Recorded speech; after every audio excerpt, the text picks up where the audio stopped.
Hello there. Now, a couple months ago, we did a trial and comparison of quite a few different at-home milk frothers at various price points. Most of these happen to be standalone milk frothers, but one of the ones we had at the lowest price point was a handheld milk frother. And these tend to be the most accessible way to get into making more elaborate coffee drinks at home. And that's at least from a price perspective. They definitely require some more skill than just simply pressing a button, but they're super versatile, and I thought today we would expand on that category. So today I have 5 different handheld milk frothers at 5 different price points, all ranging from the cheapest you can find to some of the most expensive, and I thought we would figure out which one is the best bang for its buck. I feel like there was an HGTV show that I used to watch that was called Best Bang for Its Buck.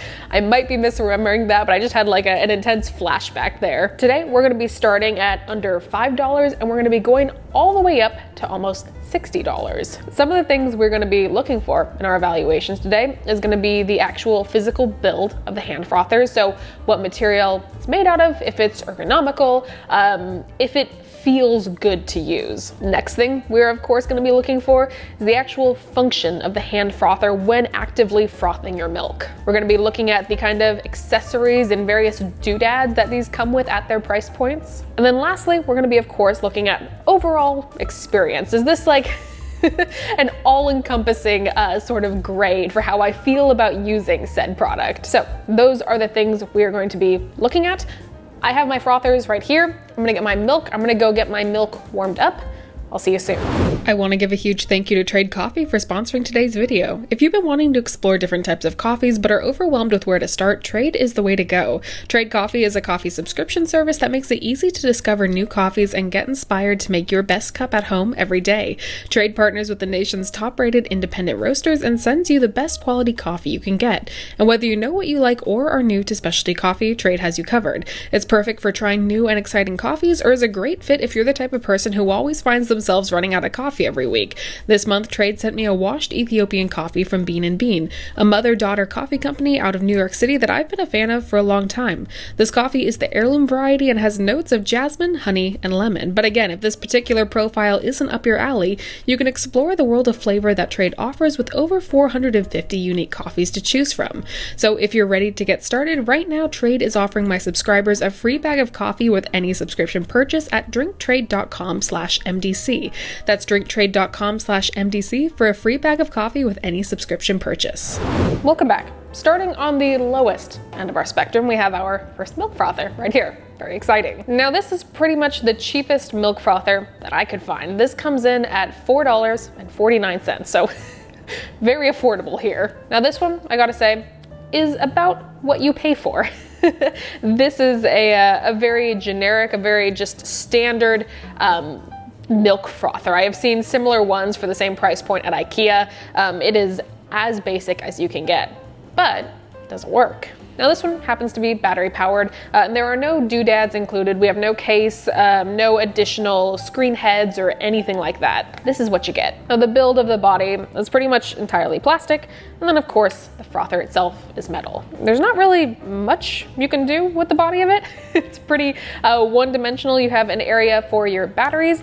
This one I believe takes 2 AA batteries to be powered, and then you have your button for on and off. Now there is one thing about this that I think is kind of interesting, that I actually like more than dislike, and it's the fact that you can kind of toggle the on and off button in an interesting way. Case in point, you have it off right now, and then if you switch it all the way to the on, of course it turns on. And that's kind of like a set position. You can turn it on and then just, maybe I won't do that. You can just leave it and it will stay on. Now I'll say, personally with using hand frothers, that's not always my most favorite method. I like having a little bit more control of when my frother is on versus off, and this allows that. You can kind of press it to a halfway point, get it started, and then release it very quickly. So that way when you're frothing, very easy to go back and forth between the 2 modes rather than turning it on and then grabbing it and then turning it off. Again, I like that. Now my milk is almost done warming. I have a steaming pitcher here. Let's try this out. I have a nice mug of warm milk, something I don't think I mentioned before. And in case any of you don't know, with these hand frothers, these are not providing any heat like a steam one would. These are simply doing the step of aeration. So you will need to warm up your milk prior. This is easy to do on the stove, or if you're like me and you want something even a little bit faster, you can put a cup of milk in the microwave, usually for about 1 minute to get an appropriate temperature milk. Transfer into something it's a little bit easier to steam into, and then we can go for it. Now, something I also want to say, and this will apply to all of the frothers we're looking at today, is that I am not necessarily going to be talking about the technique specifically behind frothing milk with a hand frother. If you want a separate video entirely on that, and really it is a separate video, let me know in the comments below. That is something that you will have to develop yourself. That's a totally separate skill set. We are simply looking at the functionality of the frother. I'm gonna kind of hold this like a pen. We'll get started. Now, this is a nice and powerful frother. I have no complaints about the rotations it's going at. This is pretty comfortable to hold. I'm gonna dunk it down, work on getting kind of a nice little whirlpool going on, incorporate all that air I just tossed in at the front. And I am only using the setting that is kind of the adjustable on-off. I don't have this fully on right now. Okay, just kind of set that to the side. And of course, we have some lovely frothed milk here. Now, I do a lot of hand frothing with these sort of frothers for like videos and just like very quick frothing situations, I suppose. But that being said, this is pretty easy to use to achieve some pretty decent texture. It's very slight, but you can already see the foam and the milk really starting to set up here. Overall, pretty decent microfoam, no complaints there. And using this wasn't too bad either. It's pretty comfortable to hold it like this. I know some people prefer like a grip, kind of a churning butter method, but if you're looking for some nice milk you could pour latte art with, I highly recommend more of a pen grip here. No real complaints about the button. Again, no real complaints about the rotation.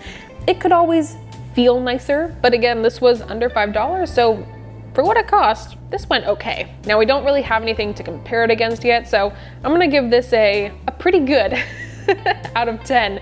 Let's move on to our next one. We're now making a price jump of about $10, as this one comes in at $15.99. Now, that is 3 times what the last one cost, and you may notice that you get some bits and bobs with this one. Now, the first thing that is unique about this milk frother is that it is one of the few USB rechargeable milk frothers we have rather than being battery powered. The second super noticeable thing is that this one comes with an additional head. I would not necessarily recommend using this one for milk steaming. I think you're gonna be in for a quite interesting time if you're looking to aerate your milk with something like this. However, this is really nice if you tend to use milk frothers in kind of a replacement for an immersion blender sort of scenario. Maybe not an immersion blender, but like a hand beater or whisk or something like that. This head is removable, so again, if you want something that functions more like a high-powered whisk, you can just slot this on. And there you go. This is appropriate for like a whipped cream or cold foam scenario. So that, in and of itself, is a nice addition. Now, as far as the actual build and unit itself, even though this one is not battery powered, it does have a good bit more heft to it. This is probably twice as heavy as our last one. The outside, even though it has the appearance of like a metal or like a brushed stainless steel, this is just plastic. So that is a little bit unfortunate, I feel. However, it does feel very solid, feels a lot nicer. On the front, pretty simple. Of course, you have your port for charging, and then you have a series of little LED lights here, and these indicate how charged the unit is. And of course, you have your on and your off. Now, this one is not adjustable in the sense that you can kind of hold the on and adjust it with your finger. This is 1 click for on, 1 click for off. So let's heat up our milk. Let's froth. Let's go. So once more, holding in kind of a pen-like grip, so I have nice control over the angle. Now, one thing that I will note initially on putting this in here is that this does not seem to have as fast of a spin as the last one did. This is a lot slower, which may sound bad, but this actually allows me to exercise a lot more control over how much air I'm adding, and then how long it's going to take me to incorporate everything. Like, it's not as speedy, for sure. It doesn't feel as powerful, but that's kind of a good thing here. The other thing I'll note is that this tip here stops spinning quite a bit faster than the last one. So one thing that is nice about that is that you aren't accidentally incorporating any like additional air at the very end as you draw it out, and it's still starting to slow down. So that's nice. Ooh, I made some frothy milk here. Now the overall milk quality, pretty similar. As I said, I've been doing this a lot, and so I'm not expecting the milk quality to change too much here. However, I will say that it was definitely easier for me to achieve that milk quality simply because of the rotation speed and the amount of time it afforded me to kind of be intentional about how much air I was drawing in and then how much I was spinning it. Personally, I would say that is a totally worthy trade-off of not having that kind of very slight finger control over the on and off. But we have 3 more frothers to look at, and the next one is kind of interesting. So I'll be right back. All right, we are jumping up another $10 to $15. This comes in at just around $29.99. And this is the hand frother that I feel like I see every single person have online. This is one of the most popular. It is one of the most reviewed and purchased on Amazon. So you'll see it quite a bit. This is by Zulay Kitchen. They have a couple different kind of tiers that they provide. This one is their executive series. Very exciting. So this is going to be one of their more premium versions. Now, I haven't been talking about packaging much on these because frankly, we're looking at what's inside the packaging. However, I just will make a note that this is pretty nice packaging. Inside, when you open it up, your milk frother comes kind of presented on this. It's not silk, but it kind of has the essence of silk here. I thought that was a kind of fun experience, so just wanted to note that down. But you will see that this is the first hand frother we've had today that comes with an actual stand. So if you have your home coffee bar, this can sit nicely with everything else you have. You don't have to shove it in a drawer like I'm sure most of us do. The finish on this is kind of this almost velvety, matte, brushed scenario. So it's very pleasant to hold, even though it's not a super heavy frother. It does feel a little bit more premium. This one is battery powered again. Let me not misquote myself. Yep, this one takes 2 AA batteries. The activation button for this one is going to be on the top rather than the side. So you hold it a little bit like this, thumb on and then thumb off. Now this does not have a steady on function, as I think you just saw there, and so if you're holding it like this, you're gonna have to kind of figure out a finger to leave on top to turn this on. But as I've said before, I do prefer this more adjustable scenario rather than a hard on and off. I'm curious how I'm gonna feel about my kind of grip on this while frothing, because this function of the button being on top here does disrupt my usual grip on a hand frother, but we won't know until we try, so let's get frothing. Quite a powerful frother, I will say. I would say the rotations on this are quite comparable to that very first frother we looked at today. You know what? I thought the change on my grip would bother me more, but frankly, I haven't really thought about it at all, so I think that's a good thing. I do really like how easy it is to kind of just use your thumb to adjust whether you want this on or off. And then you don't really have to place this on the counter. You just place it here for the moment. Some lovely, warm frothed milk. Now, the stand is pretty cheap, not gonna lie here. It is wobbling quite a bit, but I do like the fact that we have it. Now, for $30, I might expect something a little bit more structured, but I don't really know where you would go from this design, so I'll leave that to the designers. Milk looks good.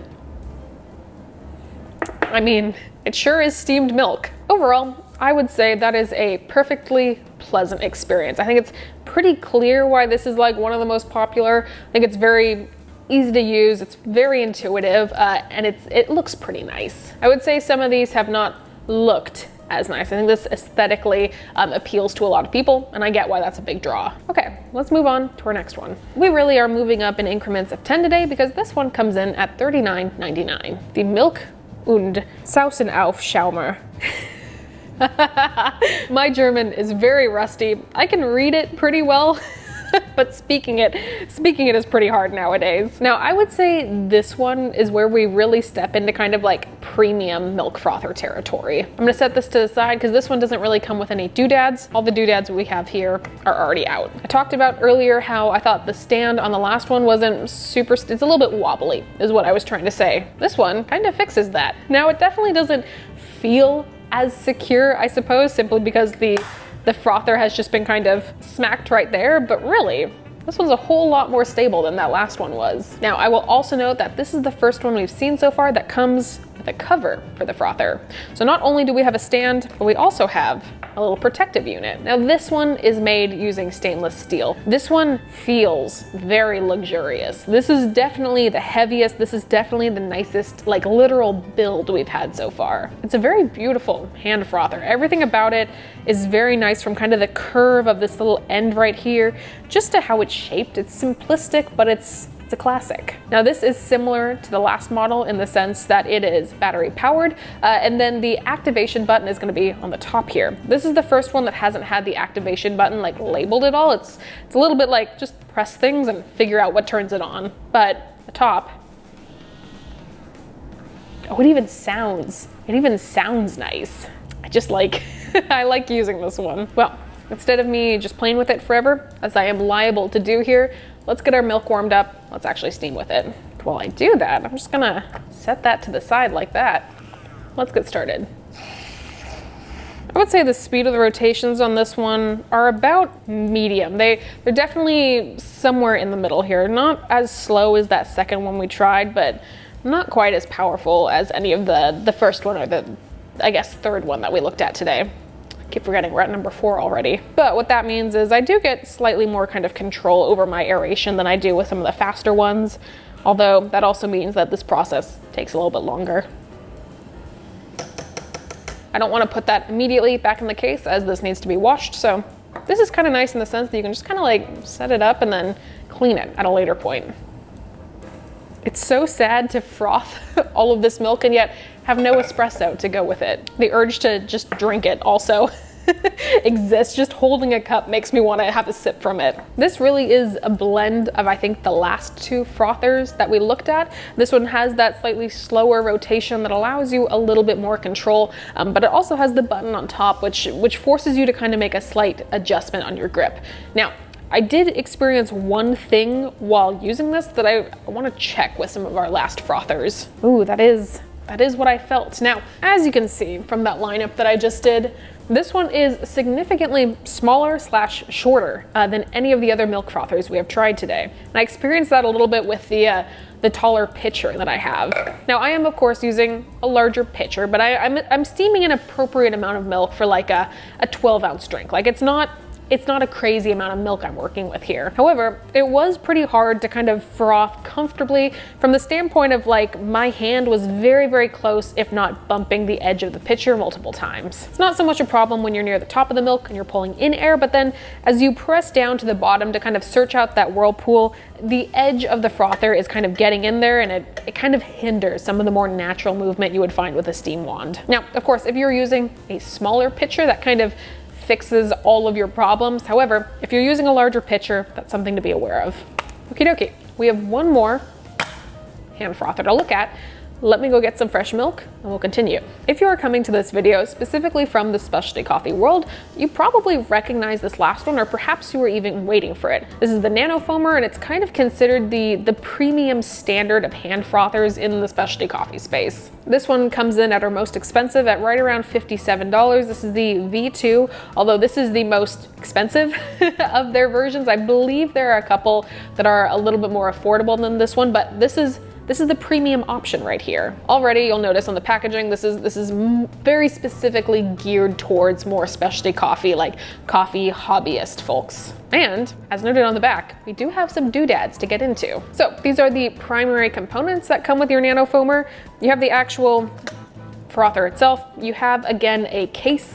There is a little wall mount that you can use for this frother. And then you have something interesting to the bottom of these. Now, you'll notice that the base of this frother looks a lot different than everything else we've looked at today. I'm gonna pull this one, for example. As you can see, pretty clearly different. This one functions with what I'm gonna call a screen, much more than this one, which is just kind of a bunch of rings that act as like an agitator. Additionally, you'll note in our doodad section that this one actually comes with 2 screens, in fact. So 2 different heads for this frother. Now, the purpose of using screens rather than the more traditional kind of coil design is that this is supposedly going to allow for more fine control over your microfoam. So this is really, really made for people who want like latte art grade milk, I suppose, rather than just like a nice frothed milk. This is for the specialist, to be sure. Now, the 2 screens, they're easily removable. You just kind of pop your finger under there, pull it out, can swap it out pretty easily.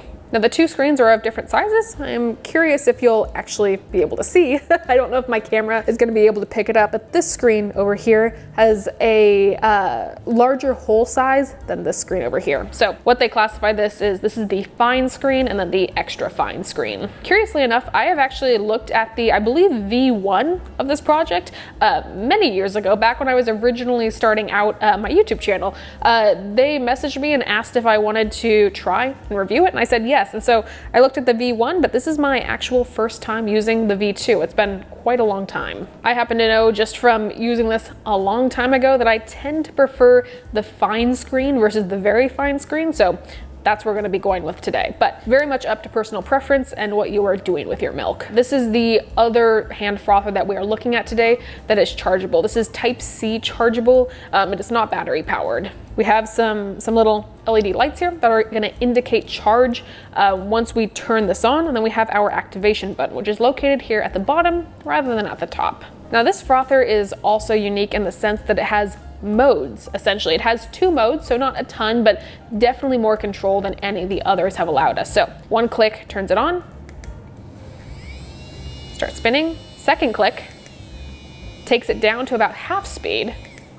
Then a 3rd click turns it off. And again, you can see your lights here. Now this is all pretty fast, so if you are looking to turn this off quickly without sitting for a while in the 2nd mode, as I'll call it, that's very easy to do. It's not really a problem of having to jump down between levels. Okay, so on this one, I can kind of assume my previous pen style of grip, which is what I prefer. I'll also note that ergonomically, this one feels pretty nice. It also feels pretty intentional. It's somewhat rectangular in shape overall. However, there are nice slopes and kind of curves where this thing would naturally sit in your hand. Let's froth.